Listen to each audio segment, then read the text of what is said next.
વરસાદ જે છે એ 24 કલાક સુધી જે છે ભારે છે, એટલે કે 24 કલાક આપણે ત્યાં હજી ભારે વરસાદ પડવાનો છે। કયા વિસ્તારોની અંદર અને વરસાદ પછી એ વિસ્તારોની અંદર આપણે જે કરવાના છીએ અને આપણે ત્યાં એની અસર પહોંચી ગઈ છે। આજે શું થશે, કેવી રીતે થશે, એની પણ આપણે આ વિડીયોની અંદર ગણવાની છે। તો ગુજરાતમાં જે ગઈકાલે આપણે જોયું કે દક્ષિણ ગુજરાત, પૂર્વ ગુજરાત, ઉત્તર ગુજરાતની અંદર વધારે વરસાદ પડ્યો।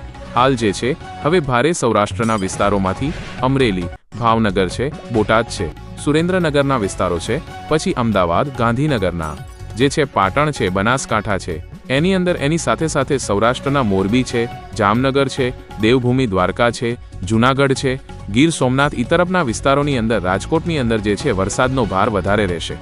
કેટલાક વિસ્તારોમાં ભારે વરસાદ પડશે, કેટલાક વિસ્તારોમાં જે છે ભારેથી અતિ ભારે અને એકાદ બે વિસ્તારમાં કદાચ અત્યંત ભારે પણ રહેશે।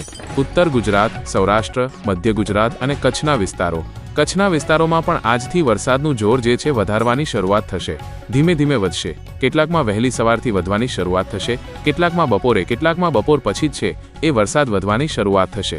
આવતીકાલ પણ હજી ગુજરાતમાં આપણે ત્યાં વરસાદ પડશે। પ્રભાવ વરસાદનું આવતીકાલથી હવે ધીમું પડી જશે। આવતીકાલ જે છે એ બપોર બાદથી છે ઘણા બધા વિસ્તારોમાં વરસાદનું જોર ધીમું પડી જશે। ધીમો, હળવો અને મધ્યમ પ્રકારનો વરસાદ પછી ચાલુ રહેશે। એના પછીના દિવસોમાં જે છે એ વરસાદ આપણે ત્યાં ઘટી જશે। 24 કલાક આપણે ત્યાં સારો વરસાદ પડે એવી સંભાવનાઓ દેખાયેલી છે। વિડીયો તમને કેવો લાગ્યો ચોક્કસ જણાવજો, કોમેન્ટ કરજો।